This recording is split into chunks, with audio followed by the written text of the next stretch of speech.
মুহূর্তে ইলমার সবকিছু যেন এলোমেলো হয়ে যায়। ক্লান্ত দেহ, অবসন্ন মন, বিষাক্ত কথার আঘাত সব মিলে নিজেকে অস্বাভাবিক লাগছে। চোখ বেয়ে অশ্রু ঝরছে আপন গতিতে। ইলমা ফ্লোরে ধপ করে বসে পড়ে। হাতের উল্টো পিঠ দিয়ে চোখের পানি যতবার মুছছে ততবারই তা অবাধ্য হয়ে নতুন করে চোখ বেয়ে গড়িয়ে পড়ছে। বারবার নিজের ভাগ্যকে নিয়ে অভিযোগ আসে। এই যে এত সুন্দর দেখতে মানুষগুলো, তার পরিবার, অথচ কারোর মনেই দুদণ্ড শান্তি নেই। সব বেশি একটা না একটা কোলাহল অশান্তি রয়েছে। ইলমা বুঝতে পারছে না ভাগ্যকে দোষ দিবে নাকি সময়কে। মাত্র 6 বছর বয়সে বাবা মায়ের বিচ্ছেদ দেখেছে সে। মানসিকভাবে ধাক্কা খেয়েছে, যেটা শোক এখনো মনের মাঝে রয়ে গেছে। বাবার নতুন বিয়ে, সৎ মায়ের অসামঞ্জস্যপূর্ণ ব্যবহার মস্তিষ্কে গেঁথে গেছে। কত না খেয়ে স্কুল যেতে হয়েছে। কলেজেও তার ব্যতিক্রম হয় না। তাকে নিয়ে বাবা এবং মায়ের মাঝে ঝামেলা, দূরত্ব, মান অভিমান দেখেছে। এইটুকু জীবনে অনেক কিছুর স্বাদ পেয়েছে সে। শুধু দাদি আর বাবার সাপোর্টে এখনো হাসি মুখে রয়েছে সে। তবুও নিশির আগমন হলে, চারপাশ যখন তমসায় ডুবে যায়, তখন চোখ এবং মন দুটোই নীরব আর্তনাদের প্রতিযোগিতায় নামে। অনেকক্ষণ নীরব অশ্রু বিসর্জন দেওয়ার ফলে ইলমার মাথায় অসম্ভব যন্ত্রণা শুরু হয়। ইলমা ওঠে, চোখে মুখে পানি ছিটিয়ে নেয়। ব্যালকনিতে গিয়ে ঠান্ডা বাতাসের আশা করে, কিন্তু তার বদলে সিগারেটের বাজে গন্ধ নাকে ঠেকে। ইলমার বুঝতে বাকি নেই গন্ধটা কোথা থেকে এসেছে। পাশে ফিরতে আদনানকে দেখে। তাদের বেলকনি পাশাপাশি হয়ে গন্ধটা সহজে চলে এসেছে। ইলমাকে তাকাতে দেখে আদনান সিগারেটটা আড়াল করে। ইলমা এক নজর আদনানের দিকে তাকিয়ে রুমে চলে আসে। আদনান পুনরায় সিগারেটটা ঠোঁটে চেপে ধরে তার ধোঁয়া নেয়। পুনরায় সেগুলো শূন্য ছেড়ে দেয়। দীর্ঘশ্বাস ফেলে। বুকের বাঁ পাশে হাত রাখতে সেখানে চিনচিন ব্যথা অনুভব করে। সন্ধ্যায় ইনান শেখ বাসায় আসতে ফাইজা বিচার দেওয়া শুরু করে। ফাইজা এরকম কথাবার্তায় ইনান শেখ বিরক্ত হন। রাগান্বিত কণ্ঠে বলেন, শান্তি দাও প্লিজ, এখন এসব শোনার ইচ্ছে নেই আমার। এখন ইলমা বিচার দিলে ঠিকই শুনতে পাল্টেছ মেয়ে একটা। 2 দিন পর মুখে চুনকালি দিয়ে দিবে, তখন বুঝবে। সমস্যা কি তোমার? ফালতুর মতো কথাবার্তা বলছো কেন? সমস্যা আছে আমার। তোমার বাইপ ইলমার হয়ে আমার সাথে মুখে মুখে তর্ক করে। বেয়াদ্দপ একটা। আমাকে থ্রেট দেয় আমি ওর বড় নাকি ছোট। গিয়ে দেখো তোমার মেয়ের সাথে প্রেম করছে। মুখ সামলে কথা বলো ফাইজা।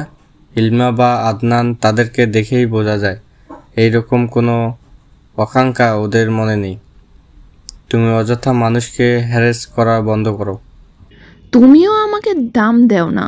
আমি দেখে সতীনের মেয়ে নিয়ে তোমার বাত খাচ্ছি। অন্য কেউ হলে কবেই চলে যেত। জেনে শুনে বিয়ে করছো আমায়, তাহলে এসব কথা আসছে কেন? তোমাদের ব্যবহারে তোমার মেয়েকে সবার সামনে জিজ্ঞেস করো আদনানের সাথে ওর কিছু আছে কিনা। না হলে আদনান আমার সাথে কখনো উঁচু গলায় কথা বলেনি, আজকে কেন বলল? আমি আমার মেয়েকে এসব জিজ্ঞেস করতে পারবো না। তোমার বেশি সমস্যা থাকলে নিজে জিজ্ঞেস করে নাও। আমার মেয়ে আমার কাছে স্বচ্ছ কাছের মতো। আমার সমস্যা ঠিক এই জায়গায়। ইলমার প্রতি তোমার এত টান কেন? আমার ছেলে বা আমার প্রতিও এত টান নেই তোমার। ইলমা আমার মেয়ে, তুমি ধারণাও করতে পারবে না তাকে আমি কতটা ভালোবাসি। শুধু ইলমা না, আমি আমার ছেলেকেও আমি ভালোবাসি। যদি একই ব্যবহার তুমি ইজাজের সাথে করতে, তাহলে আমিও সেম কাজটাই করতাম। এখানে তফাৎ তোমার ব্যবহারে। ফাইজা ইনান শেখের দিকে অগ্নি দৃষ্টি নিক্ষেপ করেন। দরজা খুলে বাইরে বেরোন। ইনান শেখ পেছন দিয়ে আসেন। ফাইজা ইলমাকে চিৎকার করে ডাকে, যা। ইলমা কানে পৌঁছা মাত্র ইলমা লিভিং রুমে আসে। ইনান শেখকে দেখে ভেতরটা মোচড় দিয়ে ওঠে। এই তো তার শক্তি, তার সাহস। তার বাবা চলে এসেছে। এবার ফাইজার একটা ব্যবস্থা করা যাবে। ইলমা তখন চুপ ছিল, কারণ সে একটা কথা বলে ফাইজা সেটা আরও 10 লাইন বানিয়ে ইনান শেখের কানে উঠাতো। সেজন্য যা বলার বাবার সামনে বলবে, যাতে তার বাবার মনে তাকে নিয়ে বিন্দুমাত্র বিদ্বেষ, সন্দেহ, এমনকি প্রশ্ন তৈরি না হয়। সবাই লিভিং রুমে উপস্থিত। আদনান নিজেও এসেছে, বিরক্ত হয়। এসে বাজখায় কণ্ঠে বলে, বাসায় কি শান্তিতে থাকতে পারবো না? আদনানের কথায় ফাইজা চেঁচিয়ে বলে, তার আগে বলো ইলমার সাথে তোমার কি? বাস আদনানের মাথা গরম হয়ে যায়। ইলমার দিকে একবার তাকায়, বাকিদের দিকেও তাকায়। ইলমার চুপ থাকাটা আদনানের আজকাল বিরক্ত লাগছে। মুখে মুখে জবাব দিলেই তো এই মহিলা এত সাহস পায় না। ইনান শেখ ফাইজার উপর রেগে বলেন, চুপ করবে তুমি? না, ইলমার জন্য আদনান আমায় কথা শুনিয়েছে। তখন ইলমা মুখ খোলে, জবাব দেয়, আমি কারোর বাবার টাকায় না, নিজের বাবার টাকায় খাই, চলি, পড়ালেখা করি। তাহলে মানুষ আমায় অন্য ধ্বংসের খোটা কেন দিবে? আমাকে তাড়ানোর জন্য এত উঠে পড়ে লাগবে কেন? যার সাথে আমার ভালো করে দুদণ্ড কথা হয় না, সে কোন সাহসে আমার নিয়ে বাজে কথা বলবে? যে আমার সাথে আদনান ভাইয়ের কিছু আছে, যে কোনোদিন মায়ের দায়িত্ব পালন করেনি, সে কোন অধিকারে নিয়ে আমাকে তাড়ানোর কথা বলে? সবাই চুপ। ইনান শেখ ফাইজার দিকে রাগী দৃষ্টি নিক্ষেপ করে।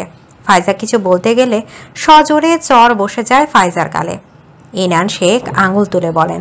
তখন মেজাজ তার মায়ের দিকে তাকিয়ে বলে, আমার মেয়ের কোনো বিষয়ে নাক গলাবি না তুই। রাস্তার মেয়ে, ভদ্রতা কি শিখেছিস কখনো? কোন পরিবার কি চলে না চলে সেটা শিখেছিস? আমার মেয়েকে যে খাবার নিয়ে খোটা দিবে না, বিয়ে নিয়ে কথা তুলবে, আমার চেয়ে খারাপ কেউ হবে না। এরপর থেকে ফাইজা ইলমার ব্যাপারে কোনো কথা তুলবে তো নন স্টপ চর থাপ্পড় চলবে। তখন ইজাজ তার মায়ের দিকে তাকিয়ে বলে, আম্মু, তুমি আপুর সাথে এরকম করো কেন? ইলমা আপু কত ভালো মানুষ, চাই তার এরকম একটা মেয়ে থাকুক, আর তুমি পেয়েও অবহেলা করছো। আমার আপু বেস্ট, তুমি অনেক ঝগড়া করো। ইজাজের কথায় আদনান খানিকটা হাসে, আর চোখে ইলমাকে দেখে ইজাজকে ফিসফিস করে বলে। আপুকে বিয়ে দিবি? ইজাজ আদনানের দিকে তাকিয়ে বলে, হুস, একটু আগে বাবা কি বলল? আপুর বিয়ের কথা, তুললে মারবে। ওইটা তোর আম্মুকে, আমাকে না। আপুকে বিয়ে দেবে, সুন্দর একটা দুলাভাই আনবো। আমি খুঁজবো তোর জন্য দুলা ভাই। তাদের কথায় ধ্যান ভাঙে যখন তারেক মাহমুদ বলেন, ফাইজারকে নিয়ে আজকে না বলেই পারছি না। ইলমা এই বাড়ির মেয়ে, ও কি করবে না করবে, খাবে না ফেলবে, সেটা ওর ব্যাপার, আমাদের ব্যাপার। যে দায়িত্ব পালন করেনি তার এত মাথা ঘামানোর কিছুই হয়নি। আর আর কি জেনে বলছিলেন? আমার ছেলের সাথে ওর কিছু। শোনো, ইলমার মতো ভদ্র সভ্র মেয়ে আদনানের মতো বখাটের সাথে প্রেম করবে না। আদনান তো একটা ইসদিয়ার বেয়াদব। ব্যাস, আদনানের মাথায় পুনরায় আগুন জ্বলে ওঠে। মানে ওদের ঝগড়ায় তাকে টানে অপমান করাই লাগবে? সে না হয় একটি টুইজিং করে, তাই বলে ইলমার মতো গুণগান গাওয়ার কি আছে? আদনান তার বাবার কথায় জবাব দেয়, আমি ভদ্র মেয়ে বিয়ে করব না, আমার মতোই একটাকে বিয়ে করব। তাতে কার কি হবে শুনি? তোমার নজর সবসময় পচা জিনিসের উপর যায়। ভালো কিছু মূল্য কি সেটা তো জানো না। যা খুশি করো, শুধু বেয়াদব মেয়ে মানুষ শেখ পরিবারকে বউ করে এই বাড়ির তুলতে পারবে না। তাহলে চাচ্চু কিভাবে এত ভালো মানুষ বিয়ে করে বাড়িতে তুললো? ঈশিতা ছেলের দিকে চোখ রাঙিয়ে তাকায়। আদনান কথাটা বলে নিজেই হতভম্ব হয়ে যায়। মনে মনে বলে, হিস, আদনান সবসময় সত্যিটা বলতে নেই, এখন দিলি তো আরেকটা আগুন জ্বালিয়ে। তারেক মাহমুদ ছেলের কথায় খুশি হন। একবারে মোক্ষম জায়গায় কথাটা বলেছে। বেয়াদব হলেও একটা সুবিধা আছে, মুখের ওপর জবাব দেয়া যায়, সত্যিটাও বলা যায়। কিন্তু তার ছেলে একটু বেশি বেয়াদব, মানে বেয়াদবের টপ ক্লাসে আছে সে। ইনান শেখ এই নিয়ে টুর শব্দ করেননি, সোজা রুমে চলে যান। ফাইজা এজাজের রুমে গেছে। তার সরতে ঈশিতা আদনানকে বলে, মুখটা সামলাও আদনান, সব সময় সত্যি বলতে হয় না। তখন ফরিদা পারভিন ইলমাকে বলেন, এরপর চুপ থাকলে তোর খবর আছে, মুখে মুখে জবাব দি, দেখবি সাহস পাইবে না। ফরিদা পারভিনের কথায় আদনান ইলমাকে বলে, মেরিচার বাচ্চা, যা তেজ আমার সাথে দেখার, শুধু যেখানে দরকার সেখানে বিড়ালের মতো মিউ মিউ করিস। আদনানের কথায় ইলমা বিরক্ত হয়। চোখ রাঙিয়ে তাকাতে আদনান বিরক্তকর চাহনি দিয়ে বলে, এই প্রেমিক নারী, চোখ রাঙাবি তো খবর আছে। মুখ সামলে কথা বলো, না হলে খবর আছে। থ্রেড দেয়া বন্ধ কর, তোর বাপের 12টা বাজাতে আমার সময় লাগবে না। কথা কথা বাপ টানো কেন? সমস্যা কি? তোর বাপ একটা হিটলার, দেখিস না? রিনা খান একটা বিয়ে করে নিয়ে এসেছে, কাউকেই শান্তি দেয় না। তখন ঈশিতা আদনানকে ধমক দিয়ে বলে, থামবে নাকি গরম খুন্তিটা নিয়ে আসবো? আদনান চুপ করে। ইলমা তার দাদির পাশে গিয়ে বসে। তখন তারেক মাহমুদ ইলমাকে বলে, শোন মা, এরপর ফাইজার তোমার কোনো বিষয়ে বাড়াবাড়ি করলে ইনানকে বলবে, না হলে আমাকে। চুপ করে থাকবে না। তারেক মাহমুদের কথায় ফরিদা পারভিন বলেন, ফাইজা যা বলবে জবাব দিবি, চুপ করে থাকলে মাথায় উঠে বসবে। তাদের দুজনের কথা শুনে ইলমা জবাব দেয়, আমি যা বলার বাবার সামনেই বলবো, যা প্রতিবাদ করার বাবার সামনেই করব। বাবার অনুপস্থিতিতে আমি 1 লাইন বললে তিনি 4 লাইন বানিয়ে সেটা উপস্থাপন করবে। তখন আবার বাবার মনে আমাকে নিয়ে একটু প্রশ্ন তৈরি হবে। এখন আমি কিছু বলছি না, সেই জন্যে আমার বাবা নিজের মতো করে হ্যান্ডেল করতে পারে সবটা। তখন আমি কিছু বললে তখন তাকে বিচার করতে হবে কার কথাটা সঠিক। আমি কি আদৌ কথাটা ঠিক বলেছি নাকি উনি সঠিক বলেছেন? ইলমার কথায় তারেক মাহমুদ আদনানকে বলেন, কিছু শেখো ইলমার থেকে। জীবনে বেয়াদব ছাড়া কিছুই তো শিখতে পারোনি। এই মেলিজা, আমাদের হরলিক্সটা ঠিকঠাক খাচ্ছিস তো? আদনানের কথায় তৃপ্তি শব্দ করে হাসে। ঈশিতা ছেলের কথায় হাসবে নাকি বকা দেবে বুঝতে পারছে না। আদনানের এমন কথা ইলমা ভরকে যায়। আদনান বিরক্ত হয় ইলমা চুপ থাকাতে। তখন ইলমা জবাব দেয়, এটা কেমন প্রশ্ন? আগে তো তোর মাথায় তেমন বুদ্ধি ছিল না, কথাবার্তাও মেরে ছিল। নিশ্চয়ই আমাদের হরলিক্স খেয়ে বুদ্ধি বেড়েছে তোর। ইলমা আদনানকে চোখ রাঙায়। ফরিদা পারভিন বলেন, এই ঝগড়া লাইগা গেল। আদনান উঠে দাঁড়ায়। অনেকক্ষণ হলো ভালো মানুষদের সাথে বসেছে। বেশিক্ষণ বসলে তার চুলকানি শুরু হয়ে যাবে, সেই জন্য উঠে দাঁড়ায়। অতিরিক্ত ভালো মানুষদের পাশে বসাতে আনকমফোর্টেবল ফিল হয়, কারণ সে জানে তার মতো বেয়াদব 2-4টা আছে কিনা সন্দেহ। রুমে এসে একটা সিগারেট ধরায় আদনান।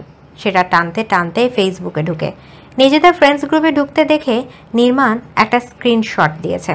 সেটাও জেবিন এবং আবরণের আপলোড করা পিকচার্সের। আদনান ছবিটা দেখে হা হা রিয়াক্ট মারে। নির্মাণ লিখেছে, কিরে তোর শিকার তো আবরণের কাছে। ব্লক মেরে দিয়েছি, এসব মাতারই আমার দরকার নেই। বাকিরাও অ্যাক্টিভ হয়। আদনানের মেসেজে সবাই অবাক হয়। সেজান জিজ্ঞেস করে, কি ব্যাপার, রিয়ানার ভালোবাসার গুড সাইড নাকি? হ্যাতি আরেক সব ব্যাক রকমের। ব্রেকআপ করে নেব, আপাতত প্রেম করছি না। ওই সন্ধ্যায় কি ও মদ গিলছিস নাকি? নির্মাণের মেসেজে আদনান শুধু হাসে, রিপ্লাই করে, না, ভাবছি রাতে ক্লাবে যাব। তোর কোনো পরিচিত জুনিয়র থাকলে নিয়ে আসিস। হালার পোহালা, তুই আর ভালো হলি না। নির্মাণের রিপ্লাই দেখে আদনান পুনরায় হাসে। গ্রুপ থেকে বেরিয়ে আবরণকে খোঁচা মারে, লিখে, কিও নারী, দরদি জাতির পিতা, মেয়ে রাজি হয়েছে এতদিনে? আবরণ জেবিনের সাথে কথা বলছিল। আদনানের মেসেজ দেখে হা হয়ে যায়। এর আগেও তাদের কথা হয়েছে মেসেঞ্জারে, তাও আবরণই প্রথম নক দিয়েছিল জেবিনের ব্যাপারে। এখন আদনান আজকে নক দিয়েছে। আবরণ রিপ্লাই করে, মেয়ে মানে জেবিন আমার ফিউচার ওয়াইফ। শেষমেশ জনগণের খাওয়াটাকেই বউ বানাচ্ছিস? ক্লাবে নাচলেই কি ভার্জিনিটি নষ্ট হয়ে যায়? না, যদি ক্লাবে নাচতে নাচতে লাঙের হাত ধরে রুমে যায় তখন নিশ্চয়ই ভার্জিনিটি নষ্ট হয়। তবে তোর কপাল একদিক দিয়ে ভালো, তোর ফিউচার বউকে আদনান শেখ গভীরভাবে টেস্ট করেনি। এই মুখ সামলে কথা বলবি। নারী দরদি জাতির পিতা জনগণের খাওয়া জিনিস আবার টেস্ট করবে? ছি ছি। তাহলে তোর বোনকে দিস, নিশ্চয়ই পিওর হবে, একবারে দেশি খাঁটি মাল। শুয়োরের বাচ্চা, আর একবার এই কথাটা বললে তোর জিভ টেনে ছিঁড়ে ফেলবো। কথাটা বলে আদনান ফোন ছুঁড়ে মারে। মুহূর্তে নিজের মাঝে উত্তেজনা দেখতে পায়। রক্ত যেন টকবক করছে, হাত নিষ্পিস করছে। যেন এই মুহূর্তে জয় আবরণকে হাতের কাছে পেলে 2 কাপ বসিয়ে দিত। মাথা ভীষণ গরম হয়ে আছে আদনানের। কি করা যায় ভেবে ব্যালকনিতে যায়। নিস্তব্ধ চারপাশ, আকাশে নেই চাঁদ বা তারা। তিমিরে ডুবে থাকা বিশাল আকাশ, মৃদু হিমশীতল বাতাস। আদনান বারবার ঘেমে উঠছে। ব্যাকুল মনটাকে শান্ত করার চেষ্টা চালাচ্ছে বারবার। বুকের বাঁ পাশে হাত রাখে। তার মনের সেই পবিত্র এবং শুদ্ধ নারীর কথা মনে আনে। মুহূর্তে একরাশ ভালো লাগা কাজ করে। সেজন্য মৃদু হেসে বিড়বিড় করে বলে, ভাগ্যিস পবিত্র নারী হৃদয়ের অন্তঃস্থলে আছে, নাহলে বেশামাল আমিকে এত সহজে কে সামলাতো। ব্যালকনি গ্রিলে হাত রেখে গুনগুন করে গেয়ে ওঠে। সুপ্রভাতে শেখ পরিবারের সবাই নাস্তা খেতে বসেছে। এক পর্যায়ে কথা ওঠে নতুন বাড়ি নিয়ে। তৃপ্তি তারেক মাহমুদকে জিজ্ঞেস করে, বাবা কাজ কবে শেষ হবে? 6 মাস 1 বছর তো লাগবেই। তারেক মাহমুদের কথা শেষ হতে ইলমা জবাব দেয়, তৃপ্তি গিয়েছিস সেখানে? হ্যাঁ, সেদিন গিয়েছিলাম বন্ধুদের সাথে। তৃপ্তি উপর নিচ মাথা দুলিয়ে বলে। আদনান দুজনের কথা শুনে। তখন ইলমা বলে ওঠে, বাবা আমিও যাব সেখানে। সাথে সাথে ইনান শেখ বলেন, কাজ শেষ হলে যাবে। এখন দিনের বেলায় ওখানে ছেলে পেলে থাকে, কাজ করে। যুগ খারাপ, তোমার যেতে হবে না। তুমি চলো নিয়ে। মেয়ের কথায় ইনান শেখ হৃদয় কুচকান, জবাব দেন, বাবার সময় নেই, একটু অপেক্ষা করো, একেবারে যেও। ইলমা জবাব দেয় না, মুহূর্তেই চুপসে যায়। বাকিরাও যে যার মতো নাস্তা খেয়ে নিজেদের গন্তব্যে রওনা হয়। আদনান রুমে এসে একটা সিগারেট ধরায়। সেটা টানতে টানতে শরীরে পারফিউম মাখে। সিগারেট খাওয়া শেষ হতেই মুখ ধুয়ে নেয়। পরিপাটি হয়ে বাইকের চাবি নিয়ে বেরোয় বাসা থেকে। নির্মাণ, সেজান, নিশাদ এবং রাহা আদনানের জন্য অপেক্ষা করছিল। আদনান আসতেই চারজন তাকে চেপে ধরে। নির্মাণ জিজ্ঞেস করে, তোর কি হয়েছে? সেজান জিজ্ঞেস করে, সত্যি ভালো হয়ে গেছিস? নিশাদ জিজ্ঞেস করে, আবার নতুন করে প্রেমে পড়ছিস? সবার এক নাকারে করা প্রশ্নে আদনান বিরক্ত হয়। সবাইকে থামিয়ে বলে, এরকম কিছু না, কয়েকদিন রিল্যাক্সে থাকতে যাচ্ছি। প্রেম মানেই তো প্যারা, তাই না? তুই প্লিজ এসব বলিস না, এই ধরনের কথা তোর মুখে একদম শোভা পায় না। নির্মাণের কথায় আদনান কয়েকটা গালি উচ্চারণ করে বলে, তোদের জ্বালায় কি ভালো হতে পারবো না? ঠিক করে বল, কোন মহিয়সী নারীর প্রেমে পড়েছিস? রাহার কথায় আদনান বিরক্ত নিয়ে বলে, শর্ত, সেই কখন থেকে প্যান প্যান করে যাচ্ছিস। বলেছি প্রেম করবো না, আবার বলছিস কার প্রেমে পড়েছি। আদনানের কথা সবাই তাকিয়ে আছে তার দিকে। সবার এমন তাকানোতে আদনান আরও বিরক্ত হয়। সবাইকে রেখেই সে ক্লাসের উদ্দেশ্যে রওনা হয়। বাকিরা তার যাওয়া দেখে এক দৃষ্টিতে। ইলমার টেস্ট এক্সাম সামনে, এরপর ফাইনাল এক্সাম। এ নিয়ে তার দুশ্চিন্তার শেষ নেই। মাধ্যমিকের পড়া যা, মাঝে মধ্যে ডিপ্রেশনে পড়ে যায় সে। পাশ করা ইজি, কিন্তু ভালো মার্ক ওঠানো কঠিন। তবুও নিজেকে পড়াশোনায় মনোযোগী করে রাখে। যেখানে তার বন্ধু বান্ধবরা প্রেম নিয়ে ব্যস্ত, সেখানে সে পড়াশোনায় সময় দিচ্ছে।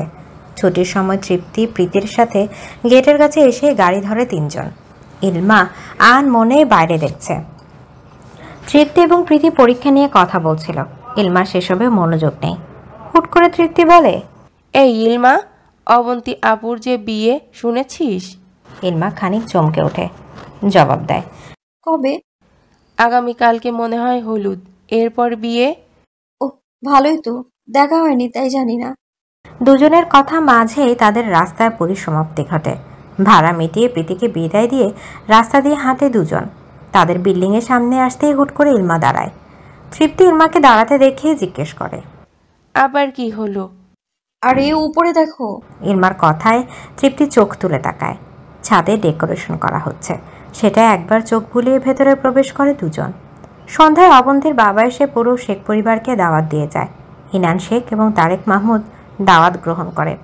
অবন্তীর বাবা আদনান, তৃপ্তি এবং ইলমাকে এক্সট্রাভাবে বলেন গায়ে হলুদে আসার জন্য, সব দেখভাল করার জন্য।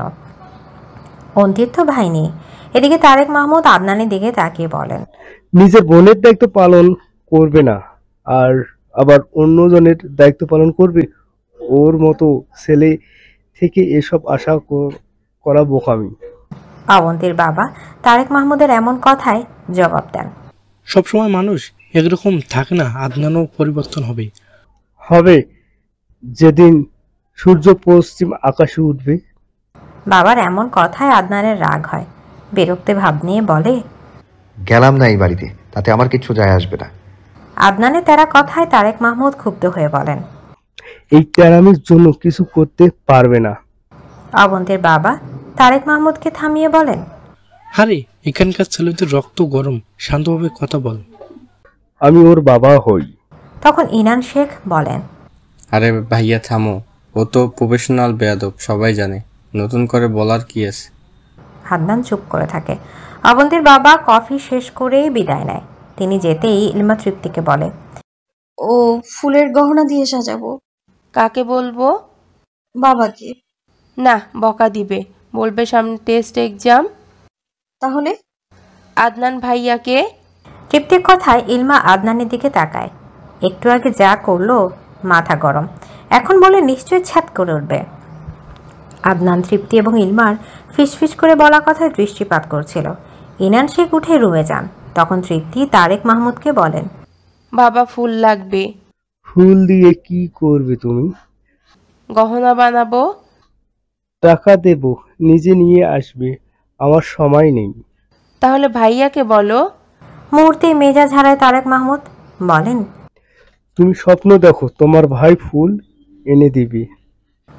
আদনান এবার গলার আওয়াজ চওড়া করে বলে, সব বিষয়ে আমাকে টানবে না, না তৃপ্তির না এই পরিবারের কোনো ব্যাপারে। আমার মতো বেয়াদবের থেকে কোনো আশা রাখবে না কেউ। কথায় কথায় আমি জানি আমি বেয়াদব, এই পাড়ার সবাই জানে, প্রতিদিন বলার কিছু হয়নি। আদনানের মৃদু চিৎকারে তারেক মাহমুদও চেঁচিয়ে বলেন, টাকা খরচ করে বেয়াদব বানাচ্ছি, এত সফলতা দিয়ে কি করব যদি ছেলেটাকে মানুষ করতে না পারি? তখন ঈশিতা বলেন, ওকে তুমি খারাপ বানিয়েছ। মানুষ অভাব বুঝায়, তুমি কখনো অভাব বুঝিয়েছ? টাকা চাইলে দিয়ে দিতা, ভুল হয়েছে, ওকে দেশের বাইরেই পাঠানো উচিত ছিল। পরিবারের অভাব বুঝতো, হার্ডওয়ার্ক করতো, এটাই বেটার ছিল। সব দোষ তোমার, তুমি তখন রাজি হওনি কেন? ঈশিতার কথায় তারেক মাহমুদ ক্ষুব্ধ হয়। আদনানকে বলেন, তোমাকে 15 দিন সময় দিলাম, নিজের পরিবর্তন না করলে বাড়ি থেকে বেরিয়ে যাবে। আমি কারোর জন্য নিজেকে পরিবর্তন করতে পারবো না, থাকলাম না এই বাড়িতে, তাতে আমার কিছু যায় আসবে না। ফরিদা পারভিন সবাইকে থামিয়ে বলেন, আমার নাতি কোথাও যাবে না। তারেক কি বলে এদিন? তখন ঈশিতা বলে, আর লাইট দিবে না প্লিজ, ওর পরিবর্তন হওয়াটা জরুরি। ইলমা, তৃপ্তি দুজনেই স্তব্ধ। কি একটা কথার থেকে কোথায় গেল। ইলমা ভাবছে ফুলের কথা তোলাটাই ভুলেছিল, তৃপ্তি ভাবছে ফুলের কথা তারেক মাহমুদকে বলাটাই ভুল ছিল। কিন্তু তারেক মাহমুদ এবার জোর দিয়ে বলছে সবটা। আদনানকে মাত্র 15 দিনের সময়, এরপর আদনানের বাড়ি ছাড়তে হবে। তখন ফরিদা পারভিন বলেন, আদনানের কি হইলো? ওর ফুফাতো ভাইটা তো দেখতেই পারে, কত নম্র ভদ্র। আদনানের মেজাজ ঘেটে গেছে। তার দাদির দরকার ছিল নিজের মেয়ের নাতির কথা তোলার। আদনান বিরক্তি নিয়ে বলে, ওই টেপলার কথা আমার কাছে বলবে না, ও কি কি করে বেড়ায় তুমি জানো নাকি? নিজে তো বেয়াদব, সেজন্য ভালো ছেলেটাকেও তোমার মতো ভাবছো। ঈশিতার কথা আদনান বাঁকা হেসে বলেন, কেমন ভালো সেটা সময় হলে বুঝবে। কথাটা বলে সে রুমে চলে যায়। বাকিরা তার কথায় চোয়াল শক্ত করে নিয়েছে। তখন ফরিদা পারভিন বলেন, আপনার বিয়ে করে দাও, তখন বউ আসবে, তখন দেখবা সোজা হয়ে যাইব। মায়ের কথায় তারেক মাহমুদ বিরক্ত হয়ে বলেন, আম্মা, ওর মতো বেয়াদবের কাছে কে মেয়ে দিবে? ওর কি চাকরি বা কোনো কাজ করে নাকি? বউ চালাবে কিভাবে? 15 দিন যদি নিজের সঠিক পথে আনতে পারবে তো আমার বন্ধুর কাছে প্রস্তাব রাখবো। তাহলে তো ভালোই। ফরিদা পারভিনের কথা শেষ হতেই ইলমা, তৃপ্তি দুজনেই উঠে রুমে আসে। তৃপ্তি ইলমাকে বলে, ভাইয়াও কিভাবে 15 দিনে নিজেকে পরিবর্তন করবে? জানি না, ও বেশি উচ্ছৃঙ্খল, মানে অতিরিক্ত। শোন, একটা কথা বলি। তৃপ্তির কণ্ঠ অন্যরকম শোনালো। ইলমা কিছুটা অবাক হয়, জবাব দেয়, কি? ভাইয়াকে বোঝাবি। কি? হ্যাঁ, ভাইয়া যদি তোর কথা শোনে। আস্তাগফিরুল্লাহ। আদনান যা, আমাকে ধমকে সাইডে রেখে দিবে। না ভাই, ওর আর গার্লফ্রেন্ডকে বল বোঝাতে, আমি এইসবে নাই। আমার মনে হয় ভাইয়া তোর কথা শুনবে। কোন অধিকারের জন্য আমার কথা শুনবে? জানি না, ভাইয়ার চোখে তোর জন্য আকুলতা, টান, মায়া দেখতে পাই। এসব কেমন কথা তৃপ্তি? আদনানের মতো প্লে বয়ের মাঝে এরকম কিছু একটা থাকতেই পারে না। তুই প্লিজ উল্টাপাল্টা বলে আমার মনে ওকে নিয়ে তিক্ততা তৈরি করিস না। এরপর থেকে ওর সাথে কথা বলতে গেলেও না 4 বার ভাবতে হবে আমার। আমি এসব পছন্দ করি না তৃপ্তি। আচ্ছা বাদ দে, কিছু বলতে হবে না। হ্যাঁ, ওনার ভালো উনি আমাদের থেকেও বেশি বোঝেন। অবন্তীর হলুদের রাতে আতশবাজি ফোটানো হই হুল্লোড়ে মেতেছে ছাদের মানুষজন। ঈশিতা তৃপ্তির রুমে আসেন। তখন তৃপ্তি মুখ গোমড়া করে পড়ার টেবিলে বসেছিল। ঈশিতা এসে জিজ্ঞেস করে, হলুদে যাবে না? ইলমাকে বলো আমার ভালো লাগছে না। কেন, ফুল পাওনি তাই? এরকম কিছু না, যাও প্লিজ। কথাটা বলে ঈশিতাকে ঠেলে রুম থেকে বের করে দেয় তৃপ্তি। ঈশিতা মেয়ের কার্যকলাপে মৃদু হাসে। বেরোতেই আদনানের মুখোমুখি হয়। আদনান ঈশিতাকে দেখে পাশ কাটিয়ে সোফায় গিয়ে বসে। ঈশিতা ইলমার রুমেই যাচ্ছিল, কিন্তু ইলমা তখন লিভিং রুমে আসে। ঈশিতা তাকে দেখে বলে, হলুদে যাবে না? তৃপ্তি কোথায়? রুমে। শাড়ি পরবে না? ইলমা খানিক চুপ থেকে জবাব দেয়, ফুল হলে শাড়ি পরতাম, এখন দেখি গাউন পরে যাব। ইলমার কথায় ঈশিতা জবাব দেয়, হলুদের শাড়ি পরে যেও, সুন্দর লাগবে। কথাটা বলে চোখ দিয়ে আদনানকে ইশারা করে। ইলমা আদনানের দিকে তাকায়। সে ফোন স্ক্রোল করছে, কিন্তু ফুলের কথা বলার সাহস নেই তার। এমনিতে গতকাল যা করলো না জানি ধমক একটা দিয়ে বসিয়ে রাখে। ইলমাকে চুপ থাকতে দেখে ঈশিতা ফিসফিস করে বলে, বলো। আরে ধমক দিবে, লাগবে না ফুল। কথাটা জোরে বলে ইলমা। আদনান ব্রু কুচকে তাকায় ইলমার দিকে। ইলমা দৃষ্টি অন্যদিকে ফেরায়। আদনান ইলমার মুখশ্রী একবার পরখ করে। ঈশিতা প্রস্থান করে। তখন তৃপ্তি এসে বলে, ইলমা যাবি না? যাবনি। ভাইয়াকে বল ফুল এনে দিতে। কণ্ঠস্বর খাদে নামিয়ে বলে তৃপ্তি। ইলমা চোখ রাঙিয়ে বলে, আমাকে বলছিস কেন? তুই বল। গতকাল যা বলেছে এখন লাস্ট চান্সে তুই বলে দেখ প্লিজ। আই হোপ তোর কথা রাখবে। তৃপ্তির এহেন কথায় ইলমা পুনরায় চোখ রাঙায়। তৃপ্তি ঠেলতে থাকে। আদনান ওদের কাণ্ড আর চোখে দেখছে আর মিটমিট করে হাসছে। তৃপ্তির জোড়াজুড়িতে ইলমা বাধ্য হয়ে আদনানের সামনে আসে। মাথাটা নিচু করে বলে, বাইরে যাবা? কেন? আদনান জেনেও না জানার ভান করছে। কণ্ঠস্বর কিছুটা রাগ দেখায়। ইলমা আদনানের রাগ মিশ্রিত জবাবে খানিক বিরক্ত হয়। তবু তৃপ্তির কথার জন্য লজ্জা শরম ত্যাগ করে কোমল মিশ্রিত শীতল কণ্ঠে বলে, আমার ফুল লাগবে, তুমি এনে দিবা? ইলমার এই আবদারটা আদনানের কাছে ভীষণ আদরে লেগেছে। কোনো জবাব না দিয়ে ইলমা চোখের ঘন পাপড়িতে এক দৃষ্টিতে তাকায়। তখন তৃপ্তি ইলমাকে বলে, চলে আয়। মনে হয় আনবে না? ইলমা মাথা নাড়িয়ে চলে আসে। আদনান কোনো প্রতিক্রিয়া দেখায়নি। দুজন মনে মনে আদনানের ভাবকে তুলোধনা করছে, সাথে আদনানের মেজাজের গুষ্টি উদ্ধার করছে। দুজনে ব্যর্থ মনে শাড়ির দিকে তাকাচ্ছে। মেরুন রঙের শাড়ি দুটো খাটের একপাশে পড়ে আছে। তৃপ্তি ইলমাকে বলে, এই চুল ছাড়বি আজকে? না, বাজে লাগবে। এই চুপ, তোর চুল মাশাআল্লাহ হাঁটু ছুঁয়েছে, বাজে লাগবে কেন? খোপা করবো নে। না, চুল ছাড়বি। ভূতে ধরবে। ধরুক, তোর খোলা চুল দেখার শখ ভাই, তেমন একটা ভাগ্য হয় না। তৃপ্তির কথা শেষ হতে ইলমা চুলে ক্লিপটা খোলে। সাথে সাথে একগুচ্ছ কাজল কালো ঝরঝরে চুল হাঁটু অবধি নেমে যায়। তৃপ্তি ইলমা চুলের দিকে তাকিয়ে বলে, কেশবতী, তোর জামাই তোর চুল দেখলেই ফিদা হয়ে যাবে। এরপর মাশাআল্লাহ বলবে। তৃপ্তির কথা ইলমা খানিক হাসে। চুলগুলো বাঁধতে বাঁধতে আয়নার সামনে দাঁড়ায়। হুট করে দরজার পাশ দিয়ে কারো সরে যাওয়া নজরে আসে। ইলমা ঘুরে দাঁড়ালে কাউকেই দেখতে পায় না। পরক্ষণে ভাবে হয়তো চোখের ভুল। কে আসবে এখানে? তৃপ্তি পায়চারি করছে আর ইলমাকে বলছে, ভাইয়া সত্যি ফুল এনে দিবে? না। শালার ইতরের বউটা যদি রিনা খান হয় তখন বুঝবে মজা। যদি ভদ্র হয়? মেয়েটার কপাল পুড়বে, আদনানের অত্যাচার সহ্য করতে হবে। আরে মেয়েটা যে কি কপাল পোড়া। ইলমার কথায় তৃপ্তি বলে, মেয়েটা ভাগ্যবতীও, পিওর ভালোবাসা পাবে। এত প্রেম করেছে, এখন বলছিস বউকে পিওর ভালোবাসা দিবে? ও তো টাইম পাসে প্রেম করে, সিরিয়াস কিছু না। ভালো তো বাসবে বউকে। তৃপ্তির কথা ইলমা জবাব দেয় না। ফোন হাতে বন্ধু মহলে আড্ডা শুরু করে। প্রায় 20 মিনিট অতিবাহিত হওয়ার পর আদনান দরজার সামনে দাঁড়িয়ে বলে, ভেতরে আসবো নাকি তোরা বাইরে আসবি? আদনানের কথায় তৃপ্তি ইলমার দিকে তাকায়। ইলমা জবাব দেয়, ভেতরে আসো।